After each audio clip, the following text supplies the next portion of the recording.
I put out a call on my website about any questions that people had about editing their manuscript or getting ideas for their manuscript, really intending to launch my new website, nonsensefreeeditor.com.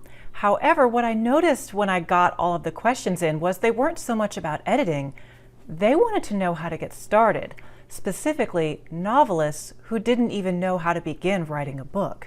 With all of the advice out there targeted towards writing to market and getting a book out every month, there's a lot of newbies out there who are really overwhelmed and not sure where to start, and not sure if they're writing their book correctly. So for all of you writers out there who are not yet authors but would like to be without knowing how, today's video is talking about my writing process.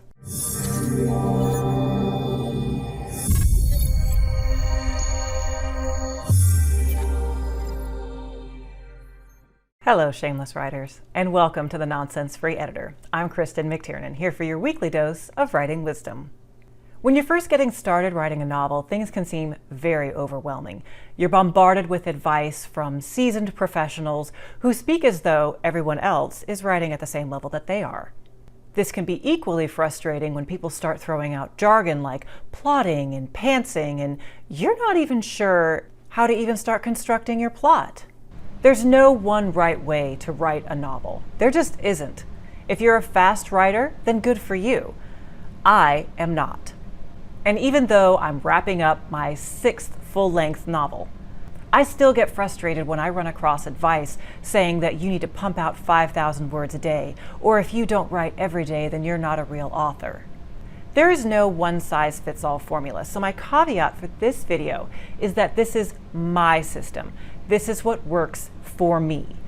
Keeping in mind that I'm not a full-time writer, I am not someone who is really good under pressure. I write best when I have the freedom to think, the freedom to be creative, and the freedom to absorb other works of media to help my creative flow. So as you listen to my process, take what you can from it, use it. If it works for you, great. If it doesn't, then definitely feel free to disregard the advice. A lot of the articles online that talk about how to start writing your book ask you to categorize yourself as a plotter or a pantser, sometimes without even describing what these things are. A plotter is someone who, in advance of sitting down to write their book, plots out the entirety of their book. They do character maps, they talk about what the inciting incident is, they talk about the rising action, they map out each individual plot point that brings the reader to the climax, they plot the climax, they plot the falling action, and then they plot the resolution. It's all very tidy. Well, at least that's the way they describe it. I've recommended the book Take Your Pants Off by Libby Hawker on this channel before. It's a wonderful book for plotters and aspiring plotters. The other side of the coin is a pantser, where you don't really have a firm idea. You might have a character in mind, or you might have a few specific scenes in mind. But as far as the overall novel and the story that you're going to tell, that unfolds as you write. Pantsers get a bad rap for having meandering books and for plot threads that don't go anywhere. But honestly, how you construct a novel is not really as important as how you do the editing afterwards, which is kind of my whole thing here on this channel. Even if you don't have a firm direction as you sit down to write, and you let the story unfold naturally as you construct individual scenes, authors who do this generally still go back and make sure that they hit those plot points. They make sure that their climax falls at the right spot, they make sure that they have an inciting incident, and they make sure that the plot points that lead up to the climax are reasonable and well-spaced. However, not everybody fits so neatly into these two categories. Myself, for instance. I am what is affectionately called a plotser. That is, I start off with a reasonably well-plotted book. I know about all the characters, I know all the spots I want to hit, I know the climax, and I know the resolution. But then as I sit down to write, literally every time, the story takes me sometimes in a wildly different direction. For my first book, Sunder, I had a totally different idea. Yes, it started off the same, with a spoiled socialite from the mid-22nd century being catapulted back to post-Roman Britain. It still started off that way. However, the characters changed as I told the story. The point of the novel changed as I told the story. It was meant to be more of an adventure, but as I started writing it, it became much more of, I don't want to say a morality tale, but the character arc definitely took a moralistic tone in, I'm not going to say how it ends because I'm going to re-release it next year, but ultimately the path my main character Isabella took involved discovering self-awareness. Oh, here was the person I was when I lived, quote unquote, my best life.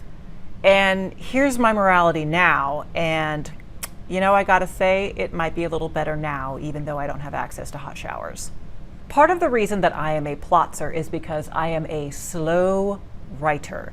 There will never be a time where I release a book a month.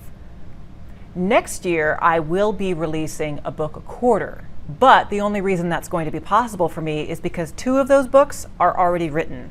Sunder and Fisher are already books that I wrote. The first book, Sunder, took 7 years to write. Yeah, 7 years. And that's not uncommon for a first-time novelist. The second book, Fisher, took much less time, and that was 2 years. And it's about the same length as Sunder is. Now for the third book, which as yet remains untitled, I might ask my newsletter people to help me name it. I haven't started that yet. But as before, I do have a rough idea of the plot. I know the characters, I know how I'm going to start off the book, and I have an idea of how I'm going to finish it. But because I've done this so many times before, I know that when I sit down to write that book, the characters and the plot are going to take me in their own direction. I'm going to kill people that I didn't think I was going to have to kill, mostly because I've run out of use for them. So how do I go about writing a 100,000 word long book? If you're a plotter, or even if you're a plotzer like me, it might be tempting to go ahead and try and divide your work into chapters right from the offset. You can do this, I guess, but that's not my way. I write in terms of scenes. I'm going to be writing a scene that takes place in the cave where this conversation needs to happen with these characters. And the purpose of this conversation is to have a revelation which will then lead to the next step in the plot. That may take up a whole chapter, or it might not. Conversely, it might take more than one chapter. This might be a very prolonged scene that needs to be split down the middle with someone else's POV coming in for a short time before we return to the conversation. So when I'm setting up my Microsoft Word document, because yes, I do compose my books in Microsoft Word, I will start off with a bare bones description of the scene. They won't be bullet points, they will be free-form paragraphs. Isabella starts working at the tanning shack, meets her boss, has been warned that he is abusive and has a violent temper, but ultimately finds that he's not so bad after all. Just a few sentences, and that's how it starts. However, that's going to blossom in stages into a scene of about 1,500 to 2,500 words. Many writers give themselves word count targets per day, and I have absolutely no beef with that. Occasionally I do that myself, but more often than not, when I sit down to write, I don't have a word count goal. The goal that I have is to either write notes about a scene, flesh out a scene, or polish the scene. These are 3 different stages that I take, and they're usually not done at the same time. Every now and again I'll get a burst of inspiration while I'll sit down and I'll write the notes of a scene, and then an hour later I'll go back and flesh it out, and then I'll polish it all in the same day. But 9 times out of 10, that's not how my brain works. It's not that I'm super busy and I just flat don't have the time. That's never the problem. If I sit down to write, it's because I have the time, or more specifically, because I made the time. The issue is getting those creative juices flowing. That sounds so gross when you say it. I don't know why that's a thing. It's good to note that the majority of authors giving advice on how to write and how to publish on the internet are themselves full-time writers. Their income depends on this. And so the fact that they sit down and write 2,000 to 5,000 words every day shouldn't be there to make you feel bad. The majority of authors still have a day job, or if you're like me, you have a day job and a side hustle and you write. So if it takes you a year to write your book, don't feel bad, feel proud. Additionally, there's really no reason that you have to write linearly. George Lucas wrote the 4th book, if you will, in his series first. That worked out really well for him, if I'm being honest. I would have been just fine if we just had 4 through 6. I think the whole world would have been just fine with that. With that being said, I am a linear writer. Because of my, let's just say, very orderly personality, I can't really skip around within a book or within a series. I can't get stuck on a scene and say, okay, you know what? I'm stuck right now. I'm just going to go ahead and work on this other scene that I'm really looking forward to. Or if I want to get wild, oh, I'm just going to go ahead and work on the next book in the series because I'm stuck on this scene. No, that is not what I do, not ever. I cannot do that. It's not just in my writing, it's in my whole life. For instance, if I am asked to perform a task by my spouse or by a coworker, I can think about literally nothing else until I have accomplished that task. I am definitely a one step at a time person, and I think that multitasking is frankly a dirty word. The same goes for my writing. For me to stop working on a scene just because it's hard or because I'm stuck and go on to another scene not only seems like a failure to me, it seems counterproductive and frankly a waste of time.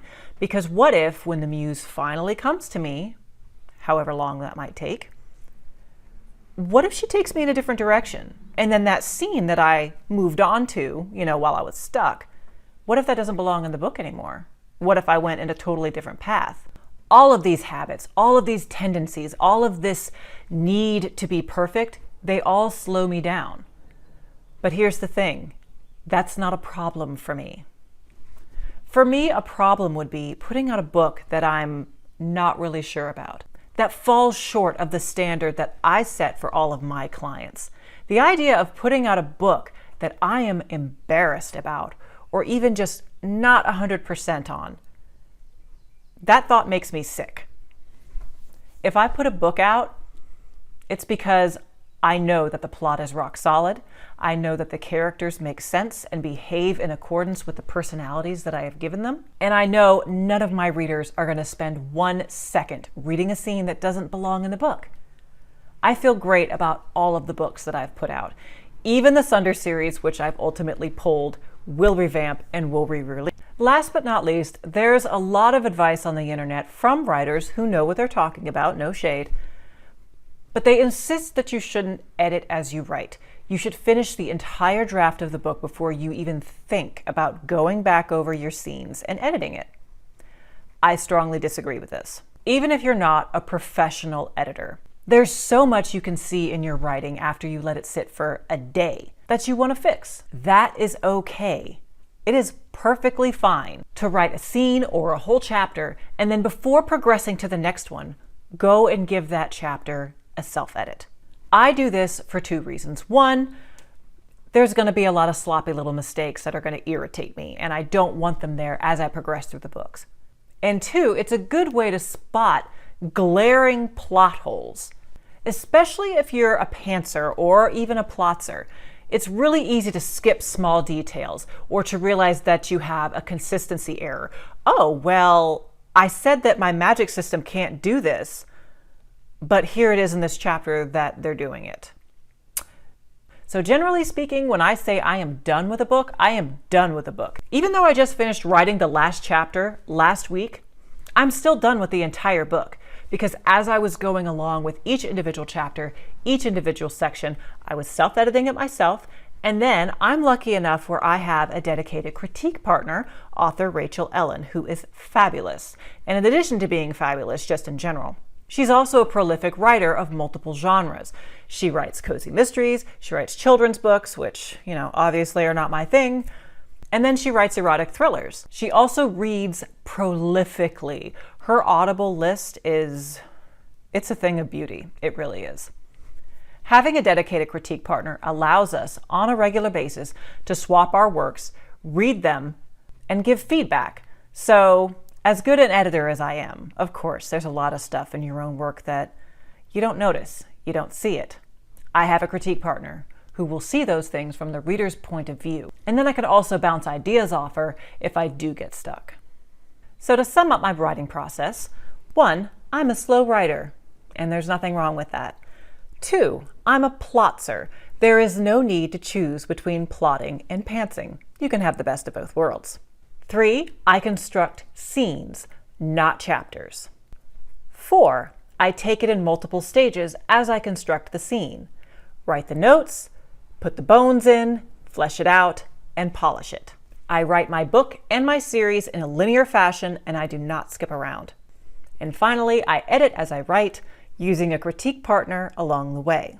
Everybody writes differently, and if you ever encounter writing advice on the internet that indicates there's only one correct way to write a good book or one correct way to make good money, I humbly submit that you should search for another source of inspiration and/or writing advice, because that person is obviously a little too far up themselves to acknowledge that talent takes many forms and that writing can be undertaken in a multitude of ways. Now that I've told you how I write, tell me how you write, and is your system working for you? Tell me in the comments section how you write. And if you write novel-length works, do you write linear like I do? Or do you jump around? And is it better? I'm very interested to hear. So that's all for this video, and until next time, take care and write well.